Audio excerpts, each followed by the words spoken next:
We got into a very interesting conversation with the Chief Executive Officer of the Environmental Research Institute of Charlotteville. That's Eric, Mr. Ajoscha Wothke. And we're speaking about the Charlotteville Oyster Growing Project. It's part of marine conservation here in Trinidad and Tobago. Now, Mr. Wothke is with us via Zoom. Good morning, sir. To Trinidad and Tobago. Well, thank you very much for joining me. Why Charlotteville? Why oysters? Well, the first answer why Charlotteville is simple. The Environmental Research Institute Charlotteville is located in Charlotteville.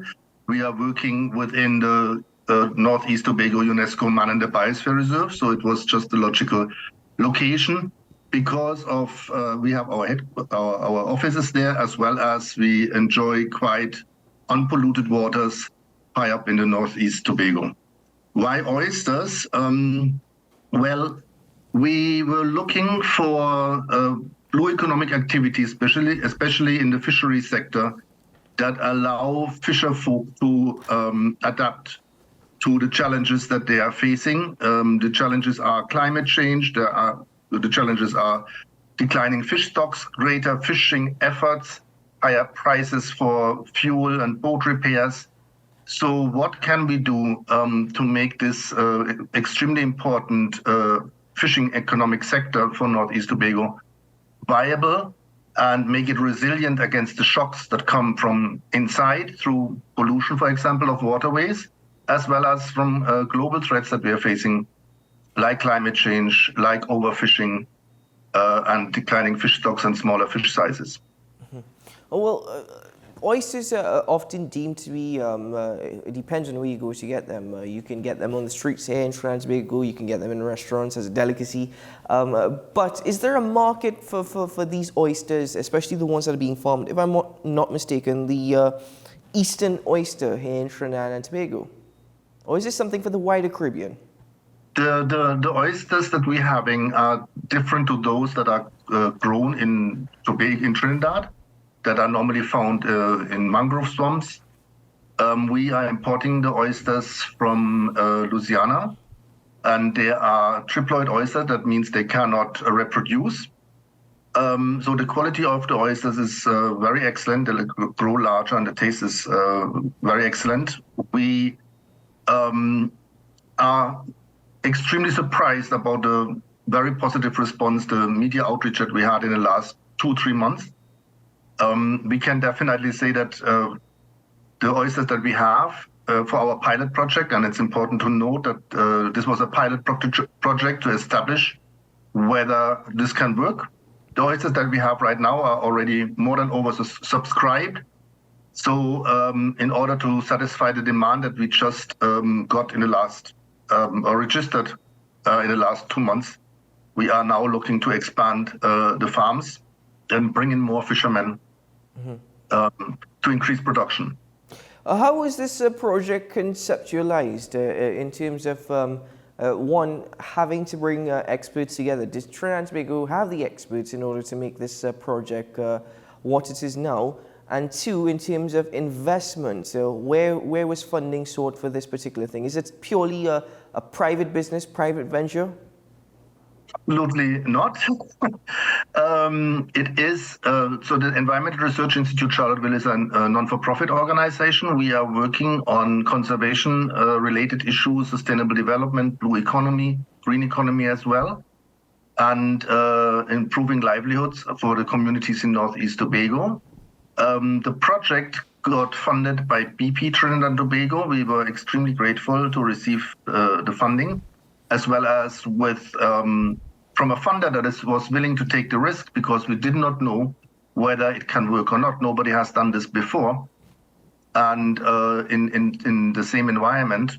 And yeah, we're quite lucky that everything worked out. And yeah. Mm-hmm. But you've also mentioned climate resilience and environmentally sustainable alternative income sources as part of blue economic activity. Could we expand on that for a bit, especially in terms of environmentally sustainable and climate resilience? Well, the fisheries sector in Trinidad and Tobago and throughout the Caribbean is increasingly threatened by the effects of climate change, whether this is changing seawater temperature, which affects the plankton, which affects the fish that grow, the migratory paths of fish. We all know about the sargassum influx that is linked to climate change. We know that the fish stock is completely overstretched and is declining.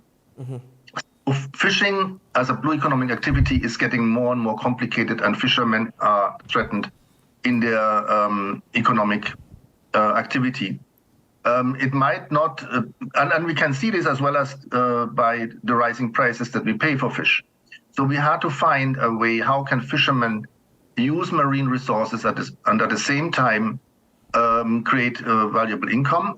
Oysters are quite valuable resource. The farms are extremely environmentally friendly. There are no byproducts, negative byproducts. There is no waste. We don't have to feed them. They just feed on their own.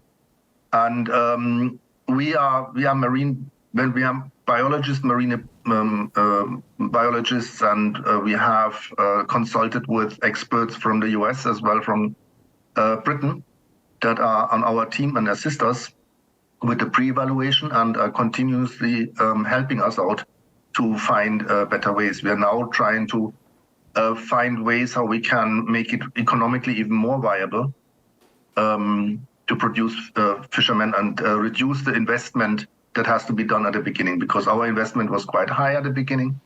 We're now trying to find ways how we can establish oyster farms with local material so we don't have to import the material for the farm. We will have to continue importing the oysters though.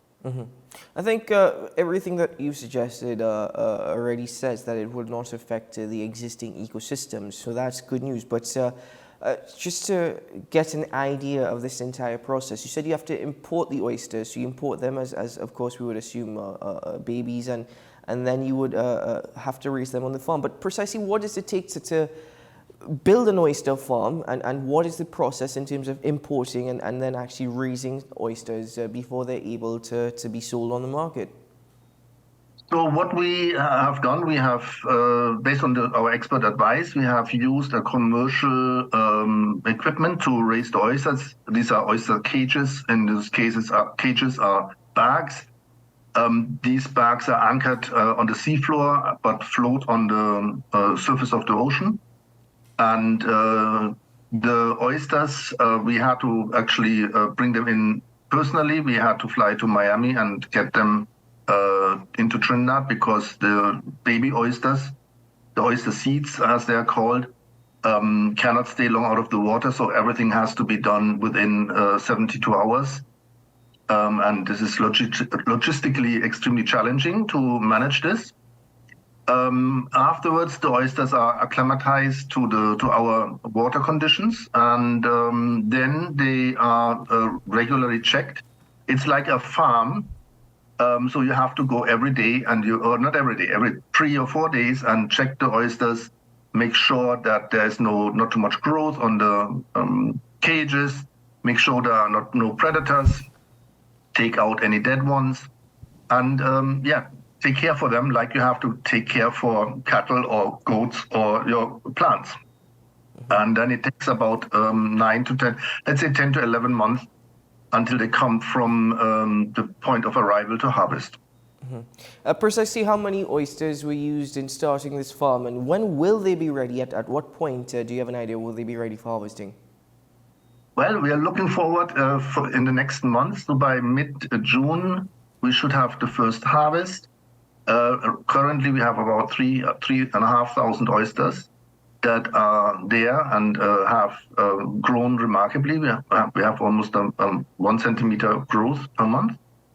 And then we will start to reseed those oysters with new imports that we bring in late May, beginning of June again.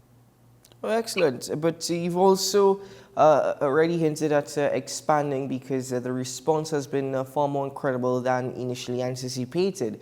So therefore, I'm assuming the next step following the first harvest is investing more in this oyster farm. Could we see, not to jump the gun too much, but could we also see the expansion beyond just Charlotteville? And we hope forward to this. This is the step 3, more or less. The next step is really that we create a little cluster around Charlotteville, simply because it reduces the workload if farmers are working together and support each other. And secondly, with the hope to create a unique culinary experience in Charlotteville with the oysters, something like what sharks are for Maracas or bacon shark is for Maracas. We would like to establish something like this, like oysters and lionfish for Charlotteville, for example. So we are quite proud having this there. We would like to expand it in the future, depending on demand and possible export to the entire biosphere reserve. But we are quite keen on branding these oysters as a culinary delicacy from the Northeast Tobago UNESCO Man in the Biosphere Reserve. Charlotteville's very own, doing your part to expand on blue economic activity. Mr. Wothke, thank you very much for joining me this morning. It's certainly a pleasure. Okay, I thank you. Greetings. All the best. All the best, and do have a good day. Keep well.